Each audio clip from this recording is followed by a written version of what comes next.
actually proven mild. It's an advocacy of Johnson's to actually help moms. May free seminar din ang mga barangay health workers. May area din para sa mga kids. Plus, bawat nanay umuuwing may bagong kaalaman. Salamat kasi maganda po yung benefit niya, hindi lang sa baby, pati naman po para sa mga mami. Ang Johnson's Baby Ready Caravan ay bibisita sa iba't ibang barangay hanggang November 2012. Kaya abangan ang kanilang pagdayo sa barangay nyo.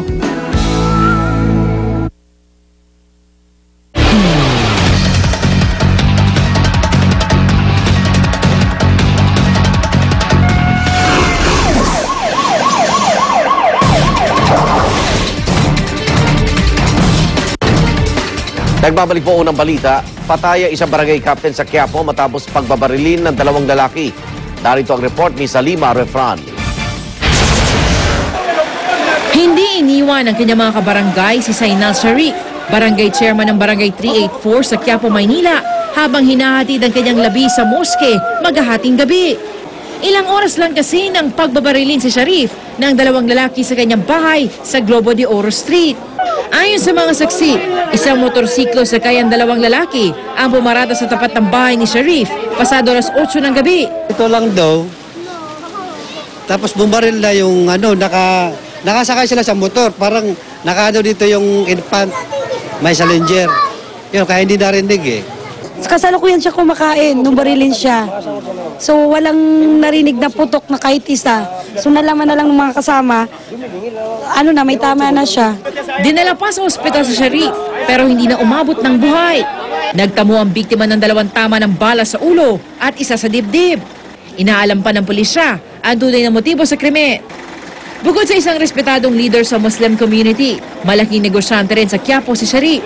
Yun ang pinakamabait na Muslim dito sa Maynila, si Sherman Sharif, nakukumbaba.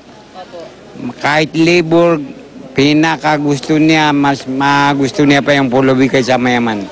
Naniniwala naman ng pulisya na hindi magbubunsod ang insidente ng Rido o clan war sa lugar. Maganda naman ang working relationship natin dito sa area at very cooperative naman din si Chairman Sharif sa atin, 10 ng kanyang mga barangay officials at yung marami tayong force multipliers dito sa area na ito na nakakatulong din sa pagme-maintain ng peace and order.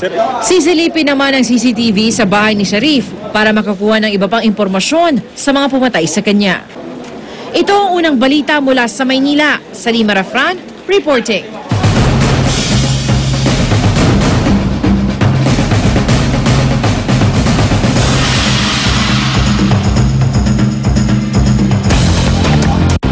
Uli sa CCTV ang pagbaliktad ng isang tricycle na mabilis umano ang takbo habang tinatahak ang C6 Road sa Taguig.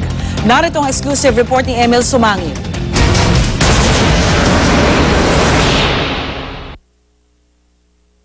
Tinatahak ng tricycle na makikita sa CCTV ng Barangay Lower Bicutan, Taguig ang eastbound lane ng C6 Road nang bigla itong madisgrasya.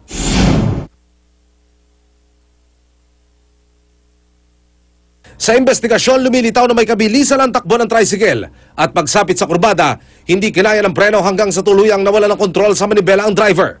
Ang resulta, bumaliktad ang tricycle. Ang driver at pahinante humagis sa kalsada at literal na nauna pa sa sinasakyan nilang tricycle. Swerteng wala itong nakabanggaan. Tila dahil daw sa bigat ng karga nitong mga kahong-kahong soft drinks at sa bilis ng takbo kaya raw ito nadisgrasya. Ang tumalsik na driver at pahinante, mabilis na nakapaglakad ng paika-ika patungo sa bangketa. Buti na lamang hindi tumama ang kanilang mga ulo sa semento, bugbog at sugat sa hita at paa pa rin ang tinamong nila. Kaya nga patuloy akong nanawagan, nakikiusap sa lahat ng motorista na dumadaan po dito sa amin sa C6. Magminor naman, magdahan-dahan dahil ang dami na pong naaaksidente at ang dami na pong namamatay dito. Nagkabit na ng road safety reminders sa Barangay Lower Bicutan dahil sa malimit na disgrasya dito sa C6 Road. Pero tila dineddead ba ito ng ilang motorista? Noong nakarang mga linggo lamang, matatanda ang 3 katao namang magkakangka sa motorsiklo ang nadisgrasya sa lugar din na ito. Reckless driving din ang sinasabing purot dulo kaya na mag-overtake sa kurbada ang mga biktima.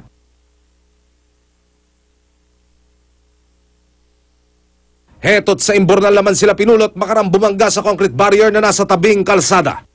Para sa unang balita, Emil Sumangil, reporting. Sa ibang ibang balita, kumalas na po sa United Nationalist Alliance si Senador Coco Pimentel. Ayon kay Pimentel, hindi niya na maatim na tumakbo kasama si dating Senador Juan Miguel Zubiri na umano'y nakinabang sa Pandaraya noong 2007 senatorial elections. Personal itong ipinarating ni Pimentel sa kanyang ninong na si dating Pangulong Joseph Estrada nang magkaharap sila sa isang pulong. Iginagalang naman ni ERAP ang desisyon ni Pimentel.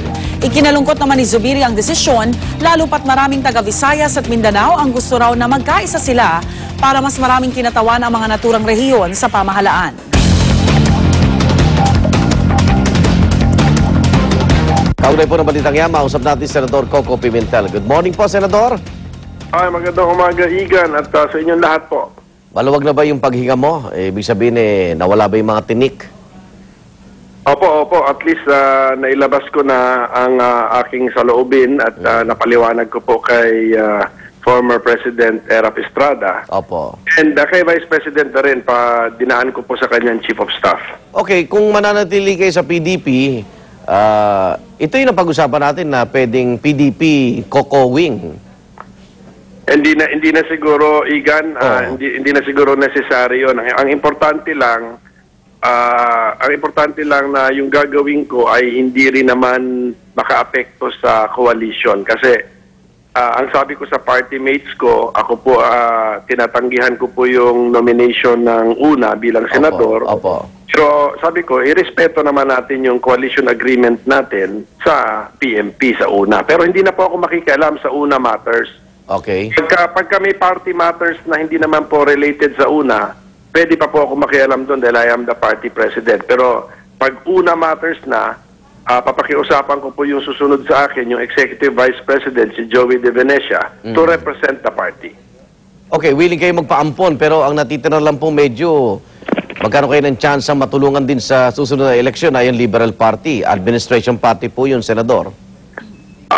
Pagtignan mo sa mainstream political parties, Iga, pero actually nung sinabi kong up for adoption, pwede akong i-adopt ng party list, pwede ako i-adopt po ng NGO. Okay. Kahit Parent Teachers Association, pwede din. Ang ibig sabihin po noon tulungan na lang, magtulungan. Opo. So parang independent ang dating mo sa darating na eleksyon? Ayoko sana gamitin yung independent kasi nga may meron party din ako, ka eh. may party pa rin po ako. Kaya actually, kaya nga yung isa kong party mate, si Councilor Bernie Ang ng Manila, actually ang nagbukas nga sa mata ko na, no, sabi niya, kahit na umalis ka sa una, you have to run under the party PDP Laban. Because nga yung may benefits kasi yan, Igan, sa ilalim po ng batas, let's say, may mangyari sa'yo, you can be replaced by your party. Unlike ang independent, wala na pong pakialam yung party. Okay. Senador, good luck. Maraming salamat po. Salamat din po sa inyo lahat. Magandang umaga po. Senador Coco Pimentel. Samantala, makakausap din natin si Nabotas Representative Toby Tiangco, ang Secretary General ng UNA. Congressman Tiangco, good morning po. Yes, good morning, Igan. Okay, malaking kawalan ba si Coco sa Senador Coco Pimentel sa UNA, Congressman? Just like any tapos yun, hindi na natin po isipin kung malaking kawalan ba yun o hindi. Ang dapat lang respetuhin namin ang kanyang decision, and we believe it's out of principle, kaya ginagalang namin ang kanyang decision, and we have to move on naman as a coalition. Kung prinsipyo ito, Congressman, kung ito'y prinsipyo, paano nyo tutulungan naman si dating Senator Mig Zubiri sa kanyang kampanya? Gayon siya ang dahilan. Opo. Siyempre, si Mix ang may iwan sa amin. Alam niyo naman sa politika, maraming iba't ibang prinsipyo. Minsan, hindi natin masasabing one is totally right and what the other is totally wrong. Diba? Ang mahalaga dito, kaya ako ginagalang yung decision ni Senator Coco, is she was willing to spell out and willing siya sabihin at ipaglaban yung prinsipyo niya. Kaya sabi ko nga, napakalaki ng paggalang ko dun sa kanyang ginawa. May kapalit na hubad, Senator Coco, Congressman? Hindi pa ho namin na pag-uusapan kung may makakapalit. Dahil alam niyo, before this, ang in-announce pa lang namin, 8 senatorial balls, di ba?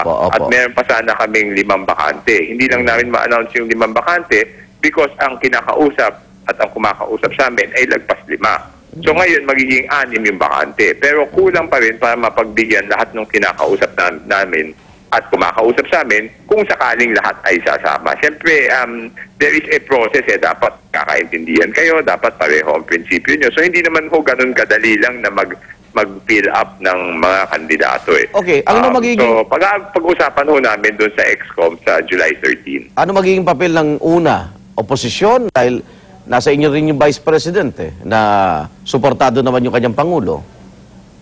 Wala ho kaming problema. Ang sabi nga namin is, we will support all the good programs of the present administration. Okay. At napakita naman namin na talagang sinusuportahan yung mga programa ng kasalukuyang administrasyon. Ang sinasabi lang namin, sana naman pakinggan rin naman kami. I don't think the Liberal Party or the present government has a monopoly na may monopolya ng magagandang programa. No? So sana naman kung may mas magandang suggestion, una, pakinggan lang.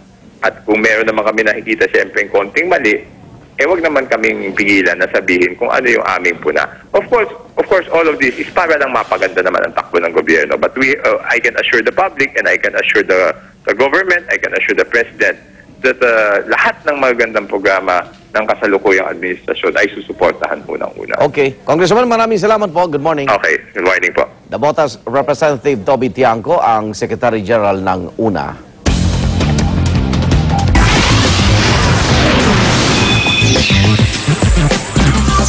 Kapuso actress Jackie Rice, cover girl ng July issue ng FHM Philippines. Ito na ang second time na nag-cover girl si Jackie. At masaya siya na nasa 7th place ng sexiest list ng isang men's magazine. Mula sa 9th place last year, umakyat siya ng 2 pwesto sa listahan ng FHM Philippines. Pero ang Kapuso actress, kinakabahan daw na rumampa sa sexiest party ng magazine sa July 12. Bakit naman kaya? Mas maraming sexy doon, di ba? Parang, paano ako mag-stand out doon? Sa dami, sa 100 na sexy na Pilipina na nandun, di ba? Paano ako mag-stand out doon?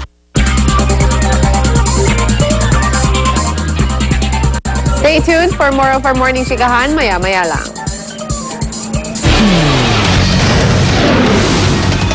At ang hirit namin mamaya, isang van na disgrasya sa Commonwealth Avenue sa Quezon City. 4 na naarestong hinihinalang hold